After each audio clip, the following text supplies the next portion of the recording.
La réforme des retraites, en attendant un éventuel compromis, on continue de compter les sous que cette réforme risque de nous coûter. On commence.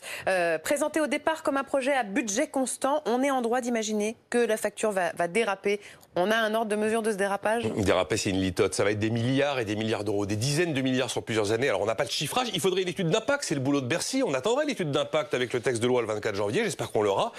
Mais il y a une évidence. Quand vous avez un droit acquis, un privilège hérité depuis en plus des dizaines d'années, vous ne le rayez pas d'un trait de plume. C'est comme l'histoire de la plaque d'immatriculation des taxis. Non, non, ça se négocie, ça se rachète, ça va s'éteindre dans le temps. Donc ça coûte de l'argent. Donc pour réformer, on paye pour réformer. Tous les gouvernements l'ont fait et celui-là n'y échappera pas. Non, vous êtes en train de dire en fait que le gouvernement est en train d'acheter la réforme. Il n'a pas le choix et ça va coûter une fortune à tous les niveaux. D'abord la réforme systémique. On est en train là de négocier de la pénibilité, du travail de nuit, de négocier la pension minimum.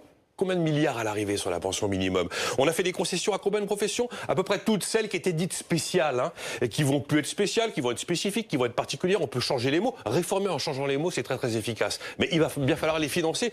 Tous ces départs anticipés avant 60 ans qu'on a accordés, les promesses faites aux enseignants. Ah oui, il faut revaloriser les enseignants. Mais mine de rien, il va y avoir à peu près, peut-être, une dizaine de milliards d'euros sur 15 ans pour augmenter la rémunération des enseignants, même si c'est parfaitement légitime. On est d'accord. Et puis toutes les compensations discrètes qui sont négociées pendant les fêtes auprès de tous les régimes spéciaux avec la plus grande capacité de nuisance qui sont RATP, SNCF, électriciens, gaziers. Tout ça, ça coûte de l'argent. Après, vous allez avoir la réforme paramétrique, la grande conférence sur le financement. Attendez-vous à un super concours l'épine de la fiscalité. On va aller nous trouver de l'impôt ci, de l'impôt là.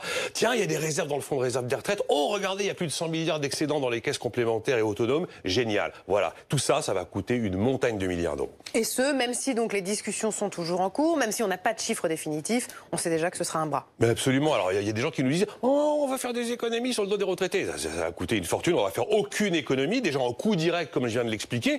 Et puis, le coût indirect, quand même.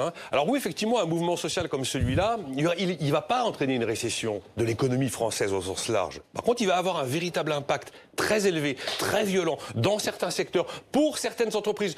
Mine de rien, déjà 700 millions d'euros de perdus pour la SNCF, 100 millions d'euros de perdus pour la RATP. Des entreprises qui sont fragilisées par cette histoire. Le secteur du tourisme, bien sûr, de l'hôtellerie, de la restauration, le secteur culturel, l'Opéra de Paris indique que depuis le 5 décembre, ils ont tout simplement déjà perdu 12 millions d'euros.